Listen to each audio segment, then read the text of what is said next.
kemarin mungkin tidak diantisipasi seperti penggunaan asam amino, mungkin tanaman sudah wafat ini. Ya, bisa dibilang gitu lah. Bisa dibilang gitu lah.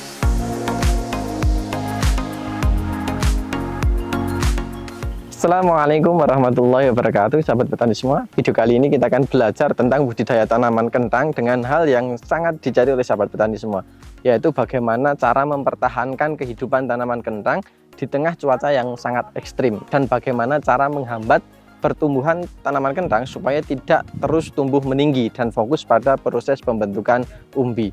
Kiat suksesnya setelah yang satu ini.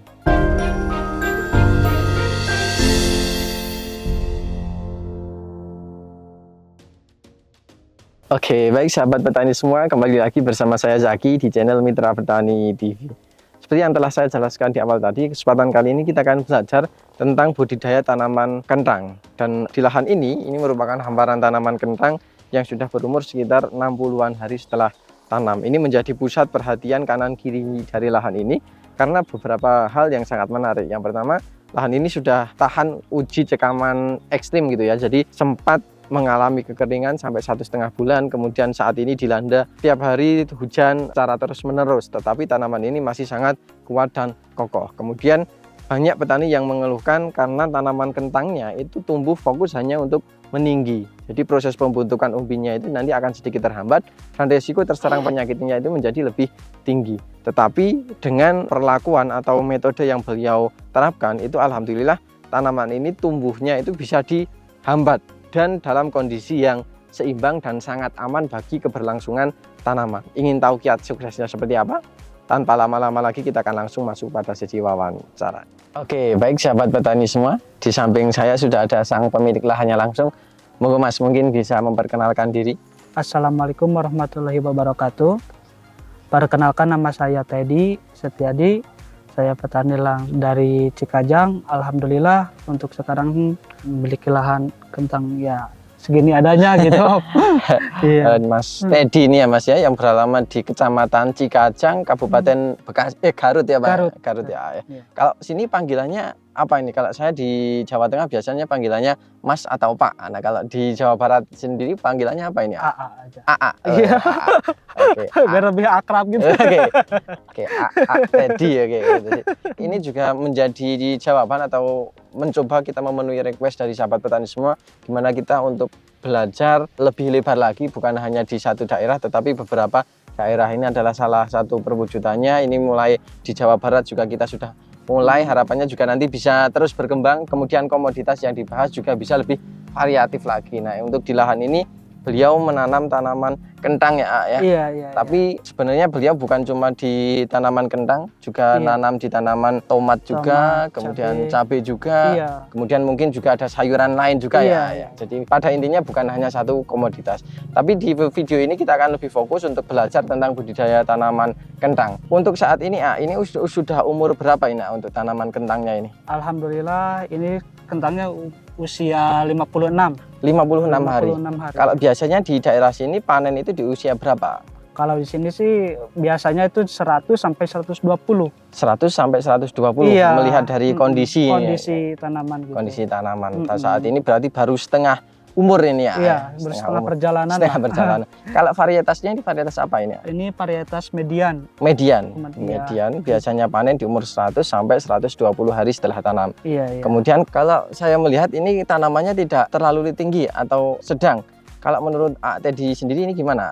Biasanya sih kalau musim hujan kayak gini tuh masih bisa lebih tinggi lagi gitu. Apalagi kalau misalkan varietas yang lain gitu. Ini tuh termasuk kentang tinggi gitu. Harusnya dia lebih tinggi lagi. Iya. Tapi punya Teddy ini tidak terlalu tinggi ya. Tidak terlalu tinggi. Dan ini malah menguntungkan. Iya, lebih menguntungkan lah. Kalau terlalu tinggi biasanya dampaknya apa? Biasanya tuh dari segi umbinya itu nggak terlalu besar, kurang maksimal itu kurang maksimal lah gitu. Karena fokusnya malah di pertumbuhan, harusnya dia sudah fokus di pembentukan umbi, tetapi masih fokus di pertumbuhan sehingga umbi yang dihasilkan itu kurang maksimal. Tapi kalau di lahan Teddy ini sudah tergolong cukup bagus ya, di umur 58 sampai 60 hari, tapi ketinggiannya masih cukup sedang. Dan ini yang dicari oleh petani ya. Iya, gitu. Biasanya petani dikit dipusingkan kalau tanamannya hanya terlalu tinggi itu perawatannya juga lebih susah, lebih rentan terserang penyakit juga, kemudian umbinya juga kurang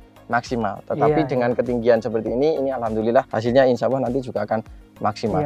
Untuk perawatan sendiri Teddy, dari pupuk dasar yang digunakan untuk di lahan ini apa saja ini? Pengalaman saya aja gitu ya, sama perlakuan saya gitu kan. Kalau saya sih yang pertama tuh kohe.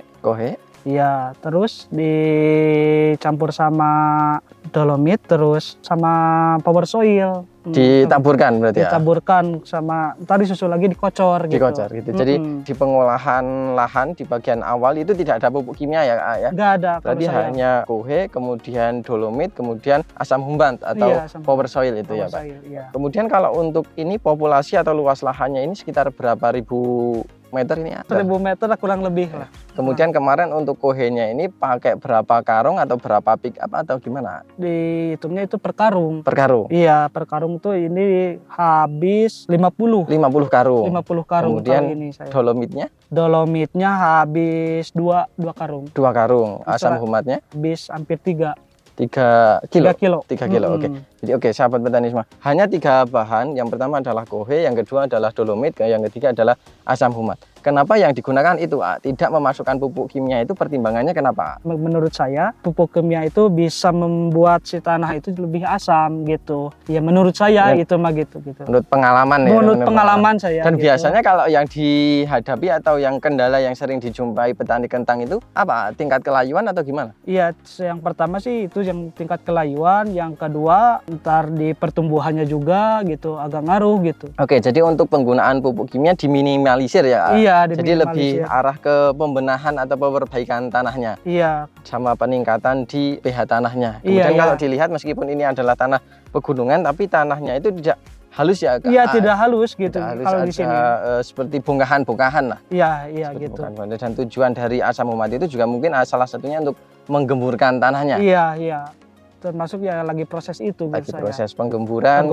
Kemudian tadi juga permasalahannya biasanya pH-nya drop. Nah ini dengan adanya dolomit dikombinasikan dengan asam humat, harapannya pH-nya bisa lebih stabil, kemudian tidak mudah naik turun, sehingga tingkat kelayuan dan lain sebagainya itu bisa diantisipasi atau bisa dikurangi. Sampai sejauh ini untuk tingkat kelayuan di umur 58 sampai 60 hari ini, untuk sampai sejauh ini gimana? Ya kalau menurut saya untuk musim sekarang sih alhamdulillah gitu ya, agak bisa terkendalikan gitu kalau untuk sekarang. Karena saat ini cuacanya cukup ekstrim. Iya, bukan ekstrim lagi sekarang, lagi musim-musimnya itu hujan. Kalau sekarang alhamdulillah pas panas ya. Kalau biasanya dari pagi sudah hujan. Iya, udah mendung kalau jam segini itu lagi mendung gitu. Mendung nanti kalau hujan bisa sampai subuh lagi. Iya, bisa sampai subuh kalau. Apalagi kalau di tanaman kentang dengan tipikal batang lunak, daun lunak itu biasanya lebih rentan terhadap busuk batang, kemudian layunya, kemudian bercak daunnya juga lumayan meningkat. Tetapi alhamdulillah sampai sejauh ini aman berarti ini ya. Alhamdulillah. Kalau di musim-musim sebelumnya biasanya di umur 58 60 hari ini kalau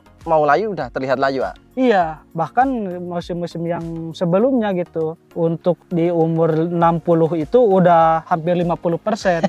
Kalau layu udah 50 itu udah terlihat layunya itu ya? Iya, udah terlihat gitu. Udah terlihat. Tapi untuk sekarang sih ya bisa dilihat lah gitu. Ada, tapi persentasenya masih sangat kecil. Iya, gitu sangat kecil. Mungkin di bawah 2% lah. Di bawah 2%. Jadi alhamdulillah sudah ada penurunan yang lumayan signifikan ya. Iya. Alhamdulillah kalau sekarang. Kemudian kalau untuk penanaman di musim ini pernah mengalami kendala atau tidak? Misalkan sekarang memang sudah benar sering hujan ya. Tapi proses awal penanaman itu apakah sudah sering hujan juga atau musim kemarau? Untuk sekarang sih alhamdulillah ya, kemarin tuh sempat terkendala gitu. Terkendala masalah air gitu kan, ada pas hujan dulu ada kemarau lagi gitu, hampir 1,5 bulan lah. Alhamdulillah saya kemarin tuh di sini kan airnya agak susah ya. Agak susah. Nah, di sini saya dulu tuh disemprot sama Premino gitu biar agak tidak terlalu stres. Iya, tidak mudah stres gitu. Meskipun ya nggak maksimal, kan maksimal harusnya sama air gitu. Iya, tetap gitu kan. Cuman untuk meminimalisir gitu saya alhamdulillah saya disemprot sama Premino, alhamdulillah sekarang ini buktinya. Jadi kalau kemarin tidak hujan sampai 1,5 bulan dengan tingkat kekeringan yang lumayan panjang itu untuk harapan hidup itu sebenarnya sudah sangat kecil ya. Karena air di sini memang mungkin sudah sangat terbatas, airnya sedikit, yang pakai banyak sehingga Iya. mungkin untuk penyiraman hampir tidak dilakukan ya. Iya, hampir tidak dilakukan. Makanya untuk mengurangi rasa stressing dari tanaman itu digunakan asam amino dengan Asam merek amino. dagang Premino itu ya. Iya, Dan, iya. dan alhamdulillah stresnya itu dapat ditanggulangi dan alhamdulillah bisa bertahan sampai saat ini gitu. Kalau kemarin mungkin tidak diantisipasi seperti penggunaan asam amino, mungkin tanaman sudah wafat ini. Ya, bisa dibilang gitulah. Sudah kering. Bisa dibilang gitulah. Oke. Soalnya ya kemarin tuh tanahnya itu mudah ngering gitu, mudah nggak ada kering. ya sifat tanahnya itu nggak ada untuk menyimpan Bukan air itu. Soalnya ya agak ya gini lah buktinya gitu. Dan mungkin kalau di sini cukup ini ya, tadi yang disampaikan Pak Teddy itu sudah mungkin kombinasi. Tadi di bawahnya sudah ada asam humat, dia akan membantu mengikat air, kemudian di atas dikombinasikan dengan asam amino sehingga mungkin dari bawah dan atas cukup bekerja sama. Tetapi meskipun itu juga tidak bisa maksimal secara signifikan karena Iya. memang air juga menjadi salah satu faktor pendukung dalam budidaya tanaman dan itu memang benar-benar kekeringan. Tapi minimal untuk mencegah dari kematian dengan kombinasi asam humat dan asam amino pada bagian atas, alhamdulillah bisa mempertahankan kehidupan Iya, sampai sejauh ini. alhamdulillah untuk sejauh ini sih ya bisa beginilah gitu, alhamdulillah. Kalau Premino-nya itu pakainya berapa mili? Kemarin kan waktu kemarau itu saya dipakai dosis 3 sampai 5. 3 sampai 5 mili. Karena memang sudah sangat urgent ya. Iya. Jadi, Iya itu. Mudah-mudahan gitu, mudah-mudahan nggak apa-apa gitu kan. Jadi si dosisnya itu saya tingkatkan gitu. Dan alhamdulillah tetap aman itu. Alhamdulillah Tetap aman untuk sekarang. Oke, mungkin itu terkait dengan antisipasi kekeringan atau stressing dari tanaman. Kemudian kalau untuk fase pertumbuhan itu untuk pupuk yang digunakan apa saja? Baik mau dari pupuk susulan maupun dari penyepraian itu apa saja yang diberikan? Untuk sekarang sih baru ini pakai pupuk susulan saya. Yang dipakai itu Posca, terus NPK, ZATS, sama KCL. Itu di lubang tanam apa di sebelahnya? Iya di sebelahnya. Di sebelahnya. Sebelahnya, iya. Ditabur berarti ya? Iya. Ditabur. Di lubang ulang lah. Oh, gitu. Oke, jadi ditugal lagi. Iya ya, gitu. Baru satu kali atau berapa kali ya itu? Baru satu kali. Baru satu kali. Baru satu kali. Kalau kocor berarti tidak ya? Apa pernah juga? Dikocor pernah, ini dikocor sama Morden. Morden. Sama tadi di awal juga saya menyebutkan dikocor juga menggunakan asam humat juga. Apa Morden itu dicampurkan? Enggak, kalau asam humat sih saya ini masuknya di umur 5 hari. 5 hari. Terus kalau Morden sih saya masuknya itu di umur 15 atau 16 lah.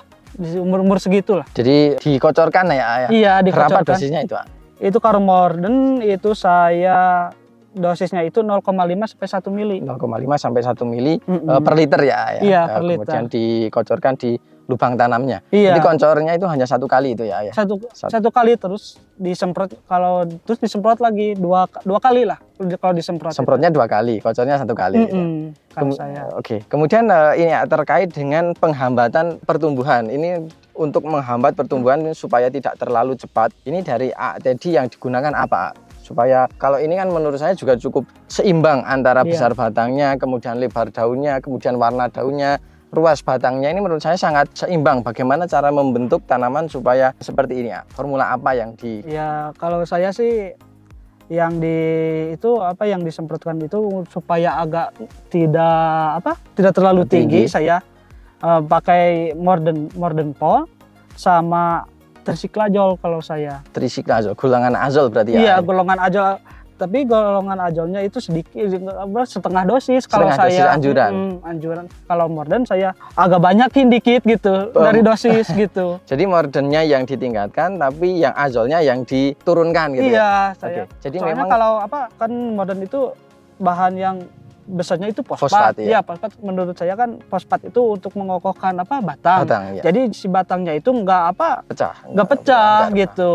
Berarti kombinasi antara fosfatnya pakai Morden, kemudian azolnya tadi pakai Trisiklazol. Hexaconazole. Jadi kombinasi dua bahan itu, dan memang sebagian besar untuk tanaman kentang di beberapa daerah memang untuk menghambat pertumbuhan itu menggunakan fungisida berbahan aktif azol. Iya. Tetapi kenapa kok pakainya setengah? Kalau kelebihan atau sesuai itu pengalaman sebelumnya, kenapa kalau dosis azolnya terlalu tinggi itu? Ya kalau terlalu tinggi itu ntar si pertumbuhan kentangnya itu nggak terlalu tinggi, tapi ke batang sama daunnya itu mudah rentan gitu. Rentan apa? Rentan Kalau di batang tuh rentan pecah, rentan pecah. terus kalau di daun itu mudah terserang Phytophthora. Oh, Phytophthora. Jadi menurut pengalaman seperti itu, untuk menghambat tetap pakai azol, tapi azolnya dikurangi. Nah, cara untuk menguatkan batangnya itu pakainya Morden itu. Dan alhamdulillah itu tidak mempercepat proses pertumbuhan, tetapi menebalkan. Menebalkan dari dinding-dinding selnya. Alhamdulillah jadi bisa seimbang seperti ini ya. Dan ini menurut saya juga sangat kokoh, bisa teman-teman lihat sendiri ya. Ini sangat kokoh, sangat aman. Biasanya kalau terlalu tinggi itu nanti akan mudah rebah ya. Akan mudah rebah, dan mungkin menurut pengalaman beliau kalau untuk menghambat itu pakai azol, kalau azolnya itu nanti kelebihan, tanamannya yang jadi rentan. Gitu. Rentan. Mungkin itu sahabat petani semua tip yang diberikan oleh A Teddy. Dan ini kita kalau untuk fase pembentukan umbi A yang perlu ditekankan apa saja ini A? Kalau untuk sekarang sih di umur segini, mungkin kedepannya saya itu berencana memberikan MKP sama di rolling sama kalsium kalau sekarang tuh. Di rolling berarti ya? Iya, di rolling. Tapi itu sudah masuk atau belum? Baru mau belum masuk, ya, karena gitu. ini memang fase MKP-nya kemarin udah. Baru satu kali. Baru satu kali MKP-nya. Besok mau di rolling sama kalsium ya, di kalsium. Karena memang fokusnya adalah di penguatan batang, kemudian daun ya. Karena di cuaca yang ekstrim seperti ini, kalau daunnya itu tidak kuat, mudah rebah, kemudian juga mudah terserang penyakit ya. Gitu. Karena memang intensitas hujannya sudah lumayan tinggi. Oke, mungkin itu sahabat petani semua, dan beliau juga tadi kabarnya juga mengaplikasikan seperti ini bukan hanya di lahan ini ya. Ada di lahan lain yang lain lah. Cuman jaga banyak gitu. Tapi alhamdulillah hasilnya lumayan. Alhamdulillah gitu, bisa dilihat lah ntar hasilnya gitu. Jadi sebelum kita akhir ya, saya akan mencoba menyimpulkan apa yang telah kita bahas pada kesempatan kali ini. Yang pertama, ini lahan milik A Teddy yang biasanya bertani itu beberapa komoditas, ada tanaman kentang, cabai, tomat, kemudian kubis dan lain sebagainya. Pada intinya banyak komoditas yang beliau tanam. Kemudian permasalahan dari budidaya tanaman kentang itu lebih sering terserang penyakit, khususnya dari kelayuan, apalagi di cuaca yang ekstrim seperti saat ini. Kalau sudah hujan jam-jam 8-9 itu sudah mulai mendung, nanti jam 11-12 itu sudah mulai hujan, dan berhentinya itu nanti bisa sampai subuh. Jadi, bisa sampai subuh lagi. Dan di tanaman kentang seperti ini itu akan sangat rentan. Nah, untuk cara menanggulanginya, dari bawah beliau memang untuk pupuk kimia tidak digunakan, hanya fokus di kohe, kemudian di dolomit, kemudian di asam humatnya. Karena di lahan sini juga tanahnya kurang gembur menurut beliau, dan pH-nya itu sering drop, makanya perlu aplikasi kalsium dikombinasikan dengan asam humat. Tujuannya adalah untuk meningkatkan pH tanahnya dan menjaga supaya pH tanahnya itu tidak mudah naik turun. Kemudian di tengah-tengah proses budidaya, beliau mengalami kendala yaitu terkait dengan pengairan. Karena itu kemarin musim kemaraunya agak kepanjangan, agak mundur gitu. Jadi di luar prediksi. Awal tanam memang sudah ada hujan, tetapi setelah itu 1,5 bulan setelahnya itu tidak ada hujan. Jadi untuk air juga di sini sangat terbatas, tidak bisa untuk menyirami. Makanya beliau mengakalinya dengan penggunaan asam amino dengan merek dagang Premino, dengan dosisnya yang cukup ditingkatkan sampai 3-5 mili per liternya. Itu untuk mengurangi rasa stres dari tanaman kentang ini, dan alhamdulillah sangat efektif. Kemudian untuk pembenah tanah itu bukan hanya pupuk dasarnya, tetapi di umur 5 hari setelah tanam itu sudah dikocorkan asam humatnya itu dikocorkan. Kemudian di umur 15 hari itu dikocor Morden Fall untuk merangsang tunas, kemudian batangnya juga bisa kuat, daunnya bisa lebih hijau dan sebagainya. Jadi bukan hanya dikocorkan tetapi juga disemprotkan. Kemudian untuk pupuk susulan dari pupuk kimia ini hanya dilakukan baru satu kali dengan menggunakan 4 bahan kalau tidak salah. Tadi itu ada Ponska, kemudian NPK, ZA, TS, KCL. Oh, 5 bahan berarti ada 5 bahan yang dicampur kemudian ditaburkan di samping lubang tanam dan baru satu kali. Kemudian di tanaman kentang itu biasanya petani agak sedikit dipusingkan dengan tanaman yang tumbuh terlalu tinggi, karena biasanya itu akan lebih rentan terserang penyakit dan pembentukan umbinya itu sedikit terhambat. Nah, upaya untuk menghambat proses pertumbuhan itu, beliau mengkombinasikan antara fungisida golongan azol, tepatnya hexaconazole, itu dikombinasikan dengan Morden Fall. Dosis Morden Fall-nya itu agak ditingkatkan, dosis azolnya itu agak diturunkan. Karena pengalaman beliau kalau terlalu banyak menggunakan golongan azol itu memang efektif untuk menghambat, tetapi nanti akan ada yang ditimbulkan. Batangnya biasanya mudah pecah, kemudian daunnya lebih mudah terserang Phytophthora ya. Dengan kombinasi dua bahan yang tersebut, alhamdulillah pertumbuhan itu terhambat, batangnya itu juga bisa kokoh, daunnya juga bisa kokoh gitu. Dan mungkin itu bisa diaplikasikan untuk sahabat petani semua. Mungkin itu yang bisa kami sampaikan pada kesempatan kali ini. Sebelum kita akhiri, mungkin tadi ada pesan yang ingin disampaikan untuk sahabat petani semua? Ya, menurut saya sih untuk para petani-petani Indonesia, maupun petani milenial khususnya, untuk petani muda, jangan pantang menyerah aja lah. Jangan Gitu. pantang menyerah, Semangat gitu. tetap semangat karena beliau sudah membuktikan untuk tomat yang panen saat ini itu adalah yang kemarin sudah berdarah-darah untuk menghasilkan tanaman. Karena memang dari pengairan itu sangat terbatas, kalau itu tidak diperjuangkan otomatis tidak akan panen ya. Gitu. Alhamdulillah dengan perjuangan yang tidak mudah, alhamdulillah bisa manis. Mungkin itu tetap semangat untuk sahabat petani semua, tetap semangat, kurangi sambat, insya Allah Gusti berkahi. Mungkin itu yang bisa kami sampaikan, semoga video ini bermanfaat, dan apabila video ini bermanfaat, jangan lupa klik like, comment, share, dan jangan lupa subscribe untuk tidak ketinggalan info terbaru dari kami. Terima kasih Teddy. Iya, sama-sama. Terima kasih sahabat petani semua. Salam mitra petani Indonesia. Wassalamualaikum warahmatullahi wabarakatuh. Dan sampai jumpa di video kami selanjutnya.